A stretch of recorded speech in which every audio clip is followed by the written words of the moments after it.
สบายดีPPFC หมดทุกคนเด้อยินดีต้อนรับเข้าสู่ช่องแม่น้องป่านลองสั้นเนาะตอนนี้แม่น้องป่านกะมารีวิวธรรมชาติอยู่ข้างเหือนแม่น้องป่านให้ PPFC ได้เห็นเนาะตอนนี้ใกล้สิค่ำแล้วเด้อดีค่ำแล้วก่อนสิลงสวนก็มาเอาธรรมชาติที่สวยงามทิวทัศน์ที่ดึงดูดสายตาPPFC ให้PPFC ได้เบิ่งได้เห็นเนาะนี่อันนี้ก็เป็นสวนอยู่เหือนแม่น้องป่านเด้อตื่นมาแต่ละมือก็หดหัวหดสวนนี่ละอันนี้แหละคือเวียกประจำของแม่น้องป่านเนาะไปอันนี้เวียกประจำแล้วก็เวียกหลักก็คือไปสอนนักเรียนเนาะไปนี่ไปหดสวนน้ำกันมาเด้งเป้าไปหดสวนเด้อเอาได้ต่อใดก่อนได้หนีเนาะเอาลูกจับนี่จับกล้องให้แม่จับดีๆจับก้อนนี้ได้จับนี่ได้อุ้ยจับดีๆเด้อบ่ต้องบีบจับซื่อๆเด้อแม่สิต่อใดก้อนโอ้ยอันนี้หดยางบัดนี้น่ะไปหดยางน้อยอ้าวโอ้พอหลุดอยู่ไหนพี่โอ้บ่ได้ซ้ำบ่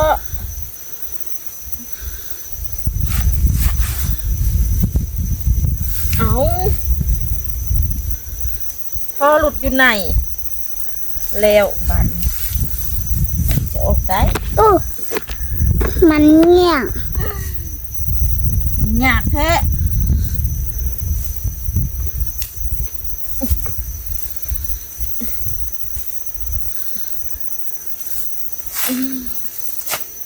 บุได้บอกปลาพาปลาปาดนี่ค่ะแม่เพื่อนมันเน่งเนาะจับดีๆเนาะ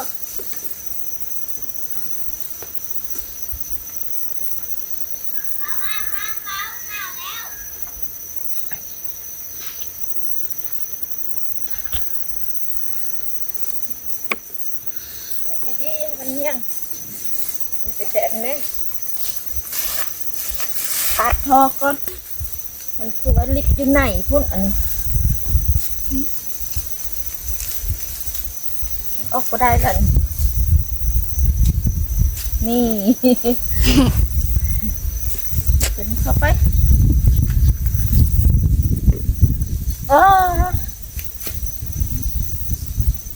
สักมัดเลยป่านเลยมดเปิดใดให้แม่ได้ไว้ไอ้ต้องเปิดอยู่เหือนขนาดใดได้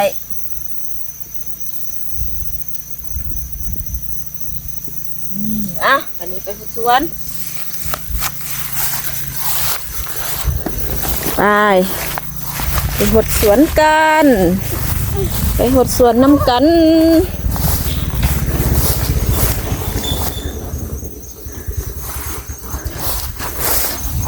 นี่พออีกท่อปะเนี่ยเดี๋ยวว่าหลุดเนี่ยนี่ลูกแปลกพูดบ่แม่นั่นลูกเฮ็ดถึกเบี้ยอย่างแม่หักหมดหวะมันเส้นโอ้ยเร็วหักบ่ได้แม่ท่อสิพับแม่แปลงท่อก่อนบัดเดียวเบิ่งแม่ทุกคนตอนนี้นะคันว่าเฮาบ่หดมันนะมันก็กระแดงได้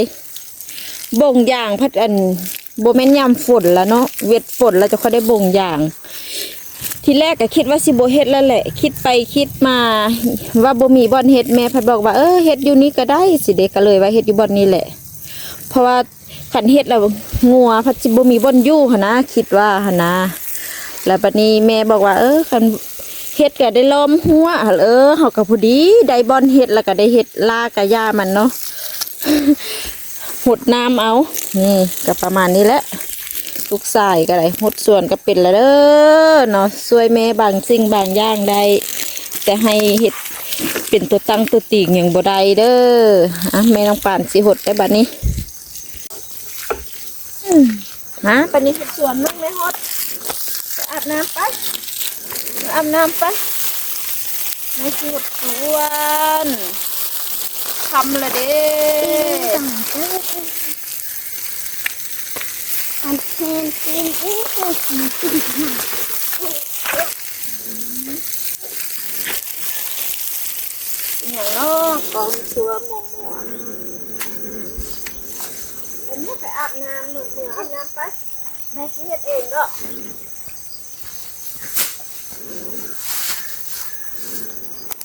แจ้งอยู่บ่ขอเสร็จกองเด้อ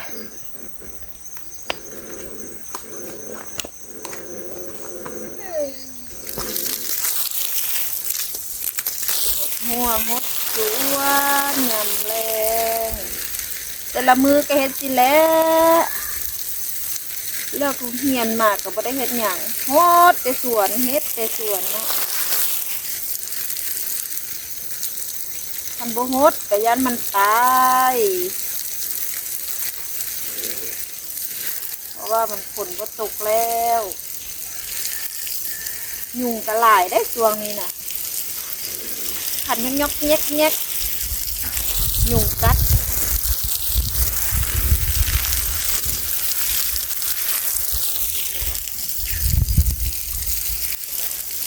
ถ้าใครเห็นคลิปนี้ก็ฝากพี่ๆ FC เนาะฝากพี่ๆ FC แต่ละคนนะที่มาเห็นคลิปนี้ก็กดไลค์กดแชร์กดติดตามให้แม่น้องป่านดีเด้อเพื่อให้แม่น้องป่านมีกำลังใจเฮ็ดคลิปเนาะ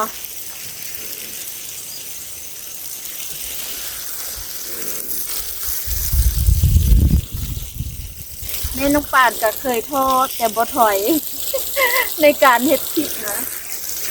โทษได้แต่บ่ถอยเนาะก่อนที่ทะลุเป้านี่จะปั่นได้เนาะเดี๋ยวที่ท่านเป้าทะลุเป้าไปได้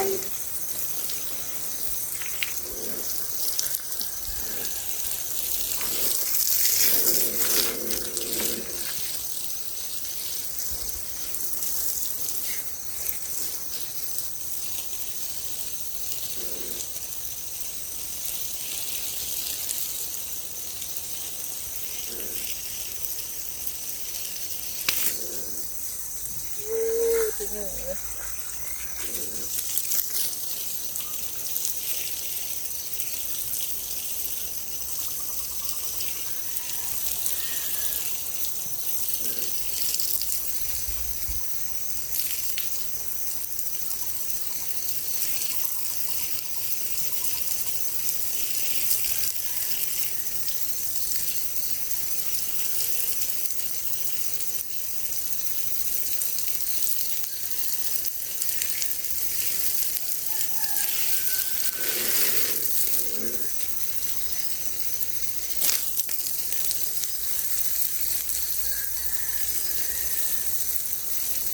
เมื่อเช้านี่บ่ได้ฮดเมื่อเช้านี่นะ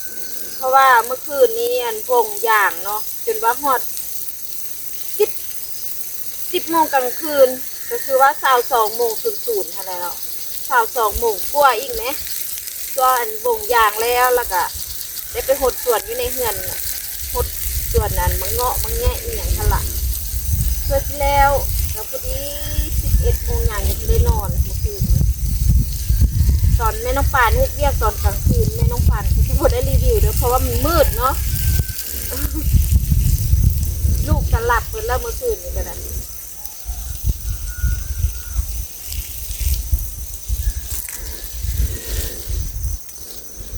ลูกหลับแล้วก็ได้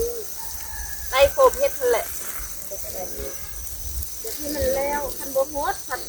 มันจังไดเห็นต้นไม้แห้งแล้วคือว่าดินแห้งแล้วคือว่าบ่ดีใจต้องได้เฮ็ด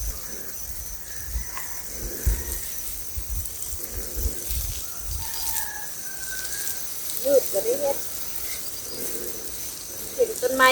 ดินแห้งแล้วค่ะก็คือว่าบกคักใจเนาะที่ปลูกแล้วเขาจะเพียนมันหดน้ำใส่ฝุ่นใส่ปุ๋ยมันให้มันชุ่มชื้นให้มันงามนั่นแหละเห็นมันงามเขาก็ดีใจ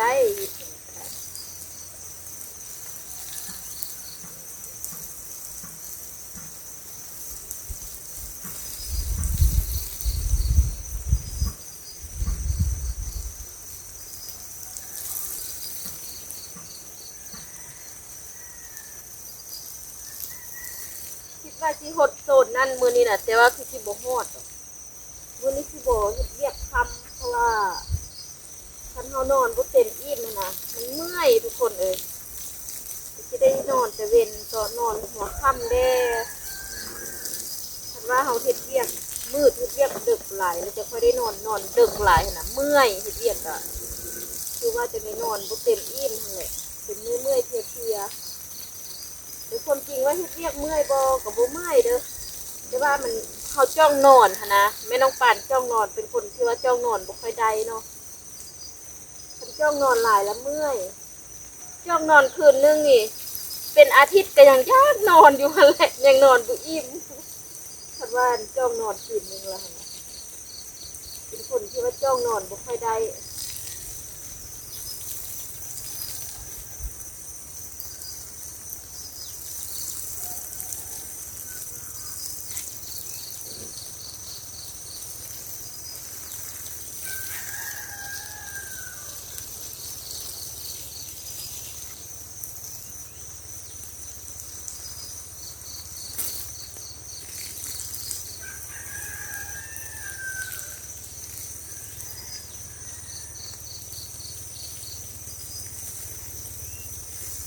โอ้ยุงก็กัดคอยุงค่ะ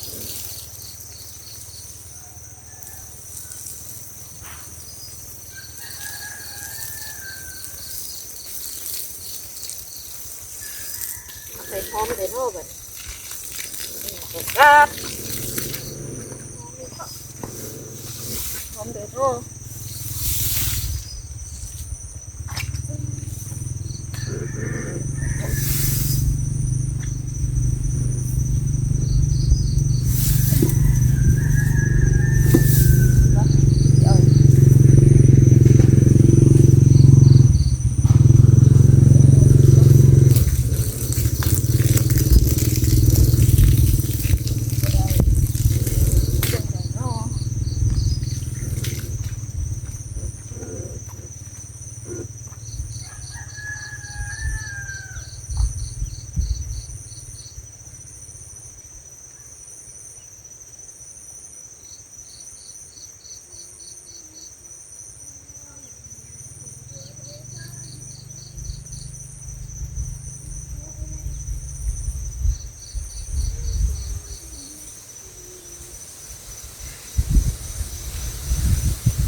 อ้าวพัดวิดแล้วเย็นแล้ว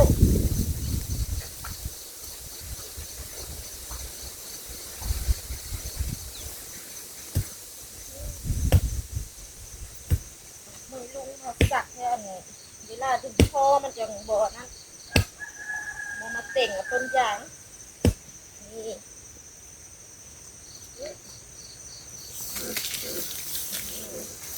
เอา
คันแล้วไหวมือนี้สิเด่นหดไปหมดทุกบ่อนนี่แหละเพราะว่าที่สิค้ำหั่นแหละมันหดก็ได้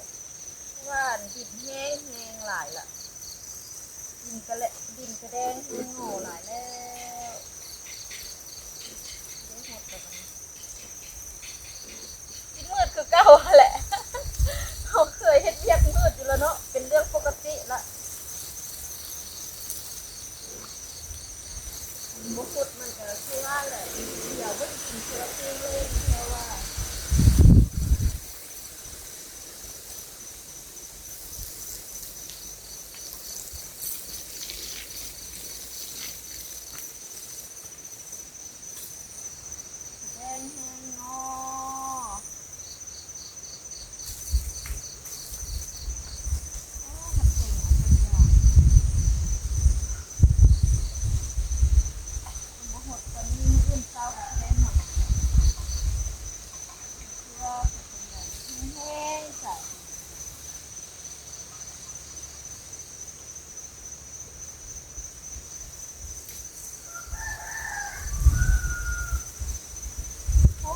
กันพืชที่เขาก็จะเพิ่นฝนตกเนาะ คันว่าฟ้าแดดมันพืชเขามันแห้งเลยมันแห้งเลยคันว่าฝนตกกับไข่แย่ต้นไม้ก็เลิกบานเขียวงามขึ้น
หดลายกับหดของชุ่มๆจากเล็กจากน้อยนะโอ้ยมันทำแบบนี้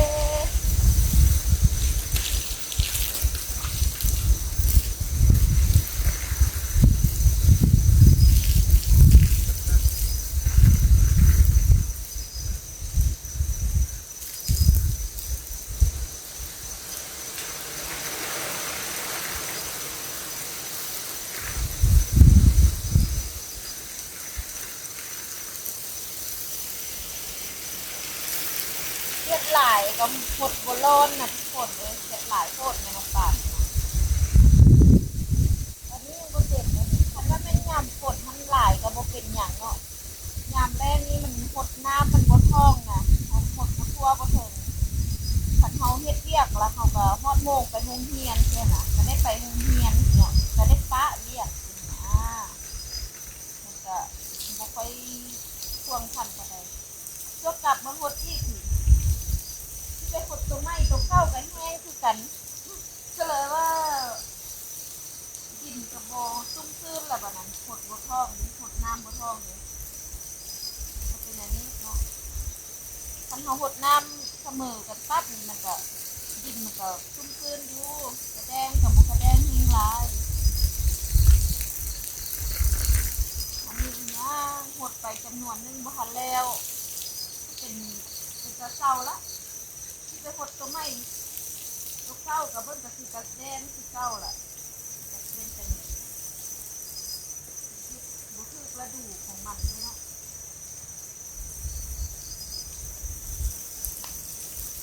คันคือกระดูกของมันก็สิบ่ลำบากปานใดในการหดน้ำหดไหนเนาะถ้าหดเลยมันคือช่วงฤดูฝนเนาะมีฝนนะอันนี้มันขาดฝนละขาดฝนแล้วก็ได้ลำบากได้น้อยนึง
คำแห้งละเด้อพี่เอฟซีเอ้